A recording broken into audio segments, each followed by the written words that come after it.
La gloria de Dios desde 1888. Artículos y citas de Elliot Wagoner y Alonso T. Jones. Compilado por Leandro Pena.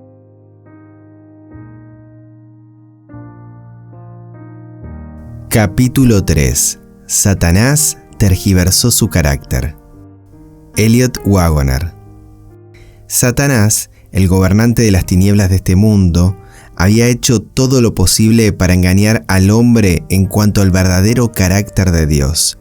Había hecho creer al mundo que Dios era como un hombre, cruel, vengativo y apasionado.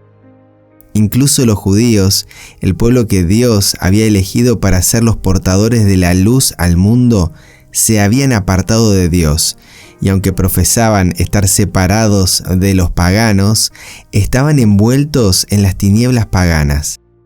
Entonces vino Cristo, y el pueblo asentado en tinieblas vio gran luz, y a los asentados en regiones de sombra de muerte, luz les resplandeció. Mateo 4:16. Su nombre era Emmanuel, Dios con nosotros. Dios estaba en Cristo. Dios refutó las falsedades de Satanás no con fuertes argumentos, sino simplemente viviendo su vida entre los hombres, para que todos pudieran verlo. Demostró el poder de la vida de Dios y la posibilidad de que se manifestara en los hombres. 15 de octubre de 1892. Interponer algo entre el hombre y Dios, entre el adorador y el objeto divino de su adoración, ha sido el objetivo constante de Satanás en su oposición al plan de salvación. Quiere que los hombres miren en algún objeto terrenal en vez de a Cristo, su Redentor, o que lo miren a través de algún medio de invención humana que oscurecerá y distorsionará su visión. Le complace hacer creer a los hombres que no pueden llegar a Cristo directamente, sino que deben acercarse a Él a través de algún medio ideado por esa iglesia. No le importa particularmente qué objeto se interponga entre los hombres y Dios, ya sea un sacerdote, o un obispo, o un papa, o la Virgen María, o los santos, o cualquier cosa que sea menos que Dios, pues todo esto sirve a su propósito de hacer que el hombre pierda de vista al ser a quien solo Él profesa adorar. Y cuando los hombres han perdido de vista a Dios y su carácter, el objetivo de Satanás es colocarse en el lugar de Dios y presentar su propio carácter y requisitos en lugar de los de Dios, de modo que, al pensar que adoran y sirven a Dios, los hombres en realidad lo están adorando y sirviendo a Él. Esto es lo que inevitablemente resultará cuando los hombres permitan que su vista se aparte de Dios y se fije en otra cosa. 17 de agosto de 1893.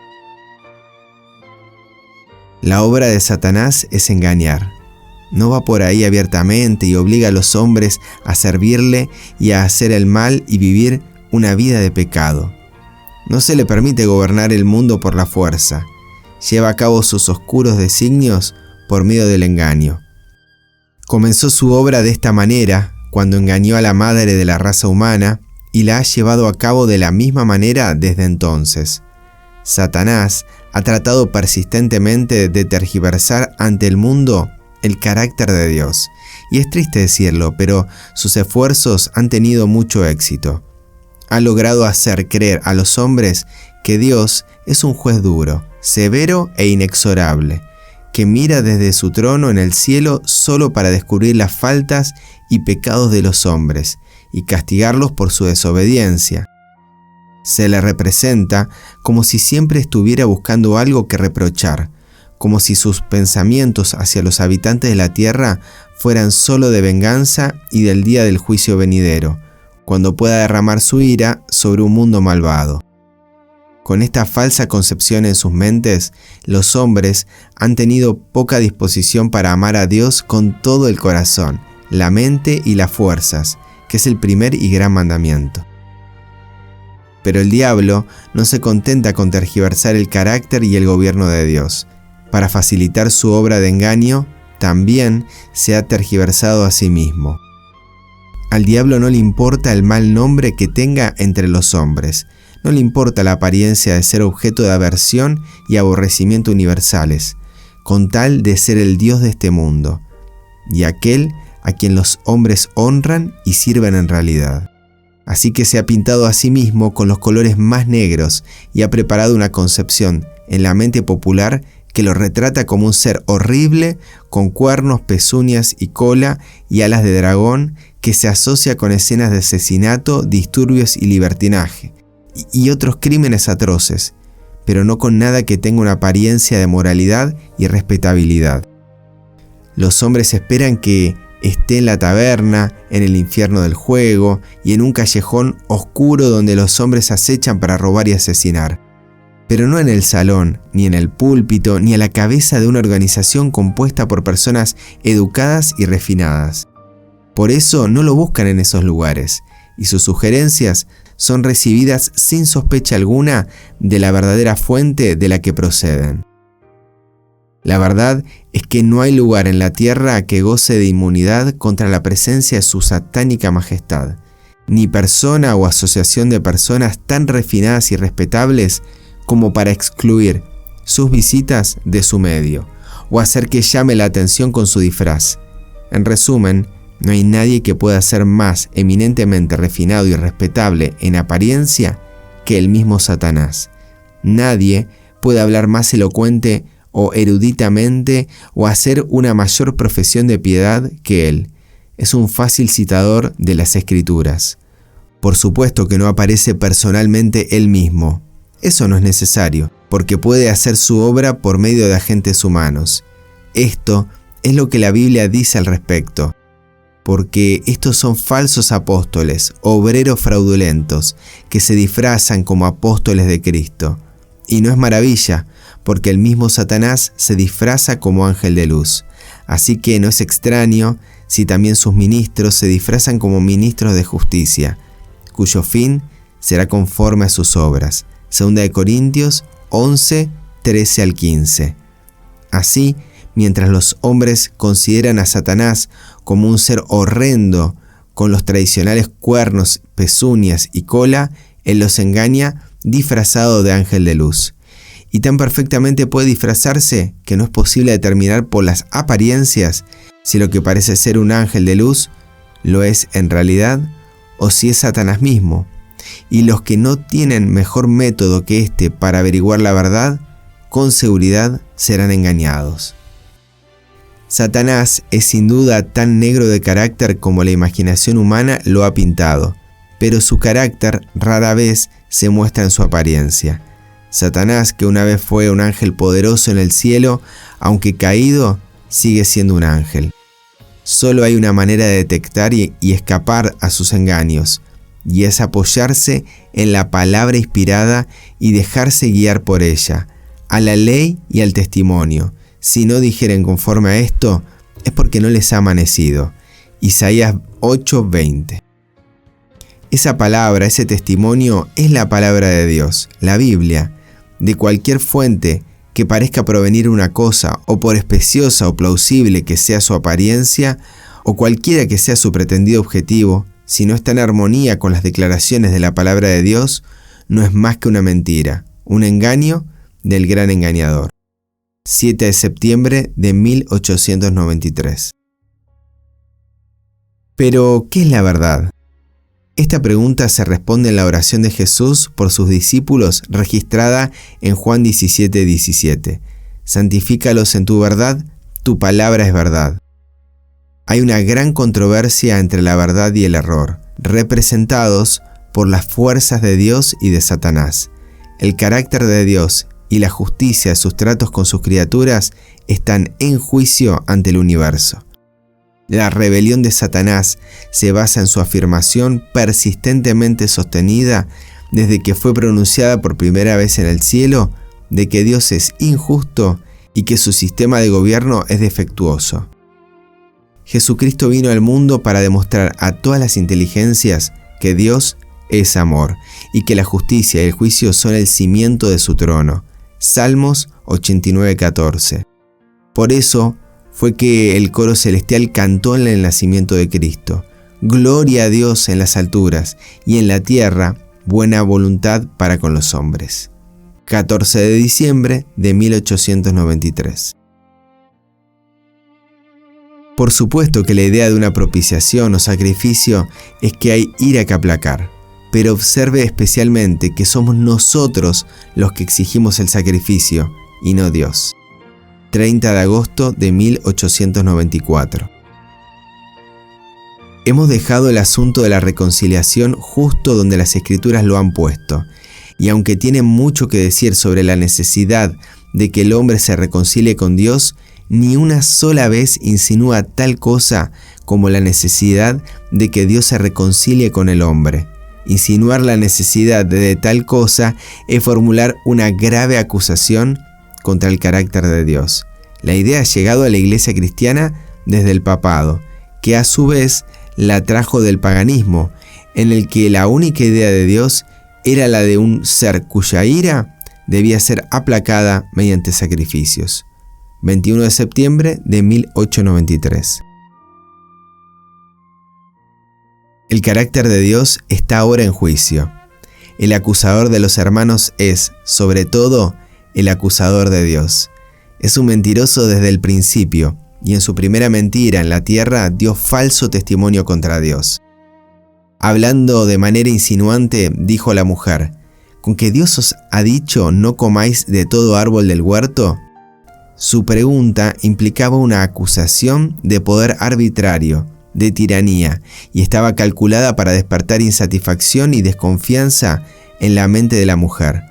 Ella respondió: podemos comer del fruto de los árboles del jardín, pero del fruto del árbol que está en medio del jardín, ha dicho Dios, no comeréis de él, ni lo tocaréis, para que no muráis.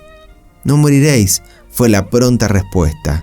En esta tentación, el poder de Dios fue presentado como arbitrario. Se le presentó como si mantuviera al hombre en la ignorancia para que no asumiera algunas de las prerrogativas que le pertenecen. La insinuación es la forma más cruel en que se puede hacer una acusación, e incluso desde entonces esta acusación se ha levantado contra Dios. Dice el escéptico: si Dios tiene todo el poder, ¿por qué permite que la gente sufra? ¿Por qué permite el pecado? Y así el carácter de Dios es continuamente cuestionado. Los incrédulos lo dicen abiertamente, pero ¿cuántos del profeso pueblo de Dios han sido tan influenciados por esa mentira que no han sabido realmente si era cierta o no? A pesar de que toda la tierra está llena de la bondad de Dios, continuamente se levanta contra él la acusación de uso injusto e inequitativo del poder y de gobierno arbitrario y la impugnación directa del carácter de Dios. 6 de marzo de 1897.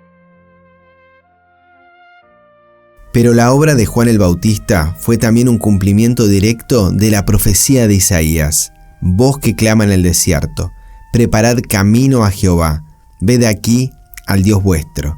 Isaías 40, 3 al 9. Y la demanda de este mensaje especial surgió del hecho de que en la multitud de formas y ceremonias y mediante el surgimiento de las tradiciones de los hombres, el verdadero carácter de Dios estaba siendo totalmente ocultado o tergiversado, y que la justicia, que es conformidad del corazón y de la vida con la voluntad revelada de Dios, era livianamente estimada. Tan completo era este alejamiento de Dios en los días de Juan, y tan poco era conocido su verdadero carácter, aún por aquellos que profesaban ser sus representantes escogidos, que cuando Jesús apareció entre ellos, la imagen del Dios invisible, no le reconocieron. Y Juan dijo: mas en medio de vosotros está uno a quien vosotros no conocéis. He aquí el Cordero de Dios, que quita los pecados del mundo. Juan 1, 26 y 29. Las profecías se interpretan en armonía con sus propios deseos ambiciosos de un reino terrenal en el que ellos debían ocupar los lugares prominentes, y su religión degeneró en meras intrigas políticas, una especie de justicia cívica o ciudadanía cristiana, en la que el Mesías podía ponerse al servicio de sus propios fines egoístas. Los líderes del pueblo, aunque profesaban ser leales al Dios verdadero, en realidad se habían ido tras otros dioses con la misma certeza con que lo había hecho el rey Acab en los días de Elías. Y a ellos llegó el mensaje: arrepentíos y no penséis decir dentro de vosotros: a Abraham tenemos por padre. Viene uno más poderoso que yo. He aquí el Cordero de Dios. Mateo 3, 2 y 9, Lucas 3:16, Juan 1:29. Esto es del 7 de julio de 1898. Lucifer dijo: subiré al cielo, seré semejante al Altísimo. Isaías 14, 13 al 14. Y diciendo esto, cayó a lo más profundo. ¿No es algo bueno desear ascender al cielo? ¿Y no deberían los hombres anhelar ser como Dios? Ciertamente, Dios creó al hombre a su propia imagen para ser como Él y para estar con Él como su compañero. ¿Cuál fue entonces el problema con Lucifer? Dijo: subiré al cielo, en lo alto junto a las estrellas de Dios levantaré mi trono, y en el monte del testimonio me sentaré a los lados del norte. Sobre las alturas de las nubes subiré y seré semejante al Altísimo. Isaías 14, 13 al 14. Asumió la tarea que solo el Altísimo puede cumplir, y el fracaso fue inevitable. Dios desea que todos sean con Él y semejantes a Él, pero si todos pudieran hacerse semejantes a Dios, entonces todos serían Dios. Nadie puede venir a Dios a menos que Él lo traiga. Dios no hace acepción de personas y por eso atrae a todos imparcialmente, pero el poder con que atrae es el amor. Quien rechaza el amor se niega a ser atraído. En la rivalidad y la emulación no hay amor. Por consiguiente, el espíritu que Lucifer manifestaba estaba calculado para alejarlo de Dios, en vez de acercarlo a Él. Además, el intento de Lucifer de ser como Dios se basaba en un concepto totalmente erróneo del carácter de Dios, y por esta razón también el fracaso era inevitable.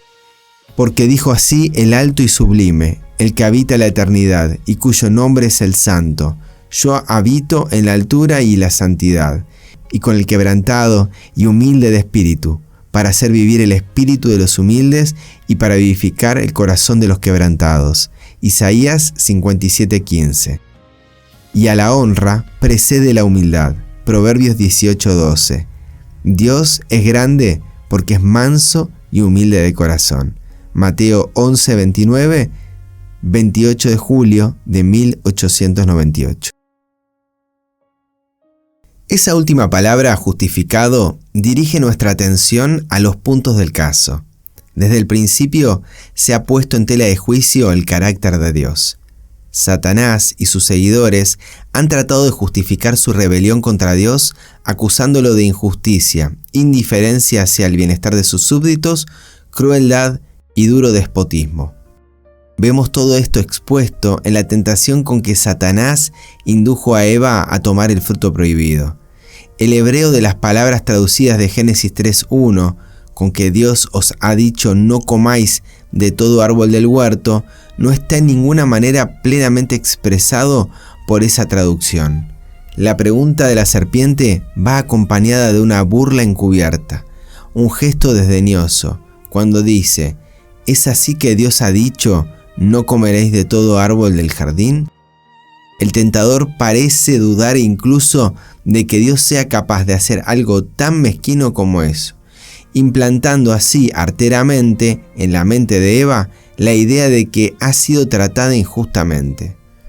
Entonces, cuando ella repite la prohibición, la serpiente se atreve a decir: no moriréis, porque Dios sabe que el día que comáis de él serán abiertos vuestros ojos, y seréis como Dios, sabiendo el bien y el mal.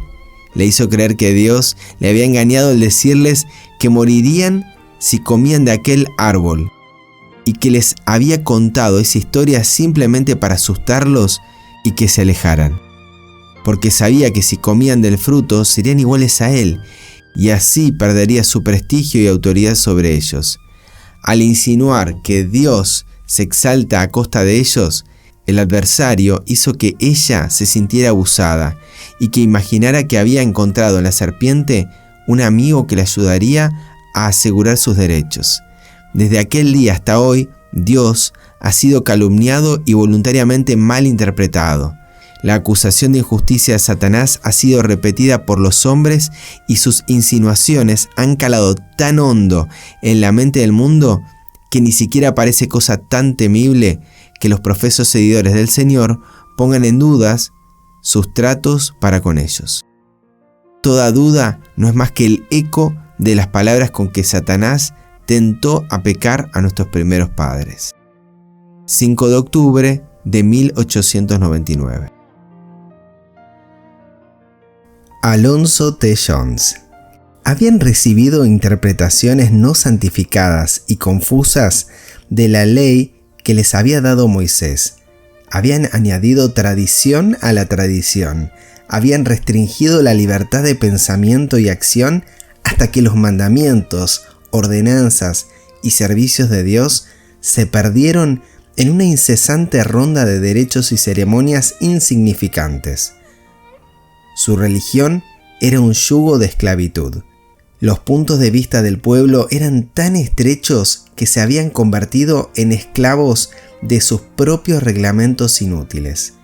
Esta confianza en sí mismos y en sus propios reglamentos, con sus concomitantes prejuicios contra todas las demás naciones, les hizo resistir al Espíritu de Dios, que habría corregido sus errores. Así, en su carnalidad, separados de Dios en espíritu, mientras profesaban servirle, estaban haciendo justamente la obra que Satanás quería que hiciesen: tomar un camino para desacreditar el carácter de Dios y hacer que el pueblo le considerase un tirano. Al presentar sus ofrendas de sacrificio en el templo, eran como actores en una obra de teatro. Los rabinos, los sacerdotes y los gobernantes habían dejado de mirar más allá del símbolo de la verdad que significaban sus ceremonias externas. Esperaban obtener la justicia aceptable ante Dios por medio de la realización de la ceremonia de ofrenda de un símbolo que, para ellos, no tenía sentido ni ningún otro propósito que como medio de obtener la justicia en la realización de dicha ceremonia. El principio y el fin, el todo del todo de la religión de los fariseos, ya fuera que se relacionara con la ley moral, con la ley ceremonial dada por Dios o con sus propias tradiciones, era el ceremonialismo y solo el ceremonialismo. Y Pablo había sido uno de estos fariseos de la secta más estrecha. 12 de septiembre de 1899. Rechazar la confianza es negar al autor de la verdad. Para inducir a los hombres a negar a Dios y su palabra, Satanás ha procurado desde el principio desacreditar los estatutos divinos. Esto lo ha hecho mediante una sutil perversión de la verdad, estableciendo así en la mente de los hombres puntos de vista erróneos acerca del carácter de Dios e ideas incorrectas de la enseñanza de las Escrituras. No puede haber paz entre la verdad y el error. Ese conflicto no admite armisticio. Los ejércitos de la verdad no llevan bandera de tregua. No puede haber cese de hostilidades. La contienda es hasta el fin.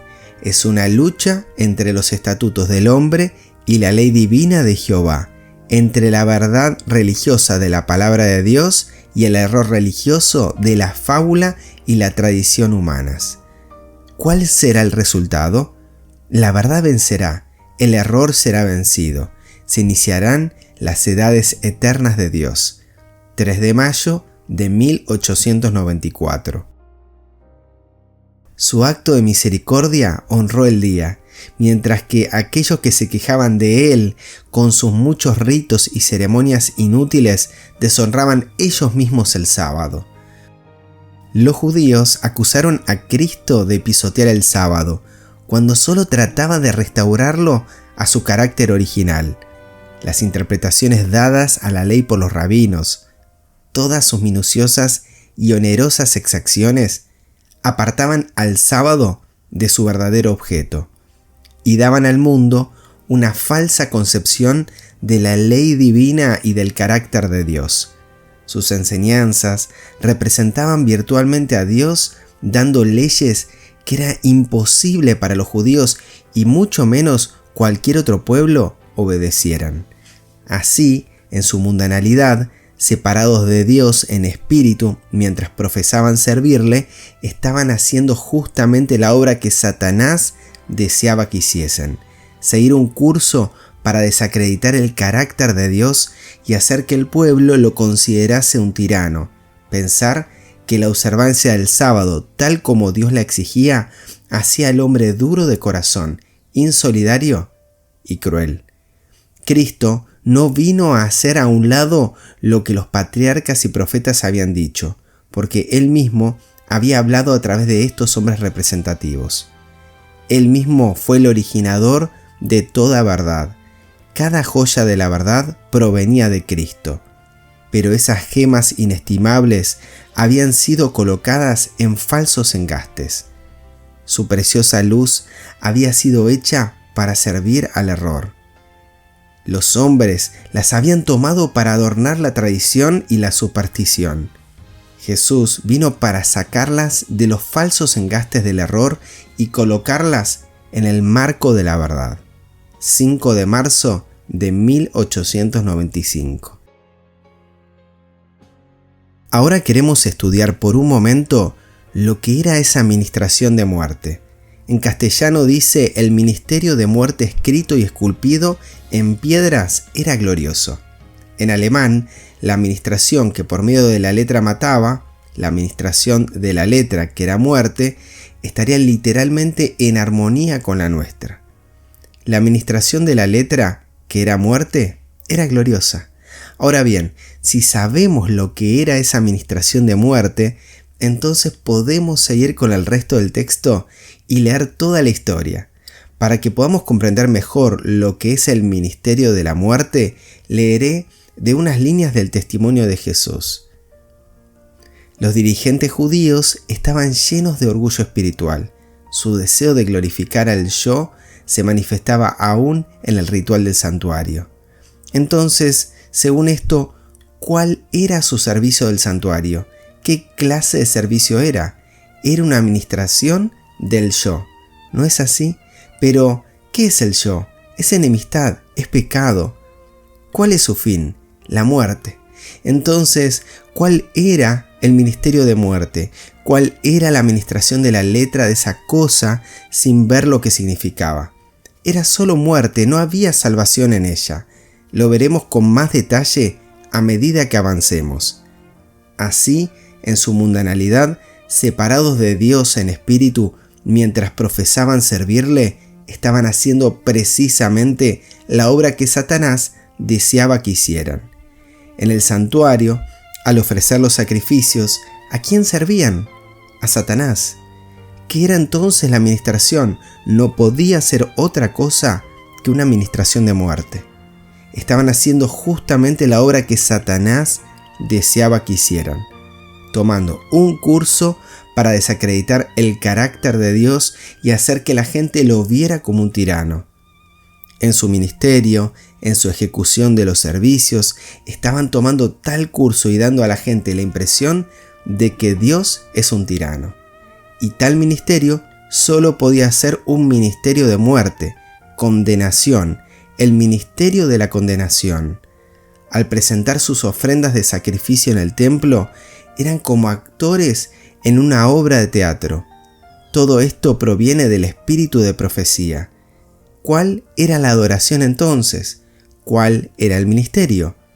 Los rabinos, los sacerdotes y los gobernantes habían dejado de buscar más allá de eso, el símbolo, la verdad que significaban sus ceremonias externas.